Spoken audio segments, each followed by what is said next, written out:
Now, this, of course, is a big story that Britain will, of course, be talking about for the next few weeks to come. The former British Prime Minister Boris Johnson is again in the running and is most likely to be in the running again to become the next Tory leader. And this has happened after the dramatic exit of Liz Truss, and according to reports that are now surfacing, Johnson has said that it is in the national interest for him to stage a return to 10 Downing Street. This, of course, is his argument. And what will leaders not say once they say that it is in the national interest for them to return back to the top job? The backers of Boris Johnson in the ruling Conservative Party are calling for his return, while critics are calling it an insult to the British people. The Johnson, who remember was ousted as Britain's leader in the month of July, has not declared his candidacy yet, but he's eligible as he still remains a Conservative Member of Parliament. And my colleague Alex Isaac is standing by in London, and she's joining us on this broadcast with more on this story. Alex, this is a very interesting sentence that, of course, has come from Boris Johnson, where he said that if it is in the national interest, then he would want to, of course, run for the top job. What are you picking up there?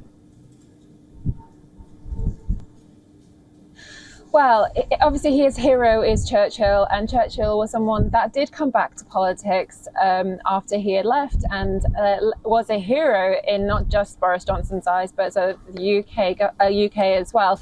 So he is commandeering that position to potentially go forward and be like, he can save this day. But there is actually quite a lot of chaos within the potential of bringing him back. Obviously, he was ousted. 62 members of his own parliament resigned over the fact.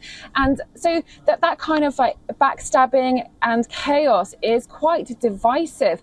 Of course, right now, all the Conservative members need, and the party itself needs, someone to steady the ship. They need a unity candidate. And that's why Boris Johnson has been pushed forward, because a lot of the members didn't want him to go in the first place. They thought that the Partygate and some of the other investigations that were going on weren't as bad as it seemed, and that he should have been forgiven and allowed to continue. And of course, as soon as he stepped down, we had this month-longs of hustings, and there was a lot of policies put on the table, and then we had Liz Truss, and then of course we've seen the financial fallout from that. And we've heard today that the borrowing costs of the UK were above the forecast. They're now at 133 billion pounds. So whoever does come into that position on Friday the 28th will know who is nominated on Monday at 2. They're going to have to deal with a lot of issues. Absolutely, indeed, Alex. Thank you very much indeed for joining us from London and getting us that perspective.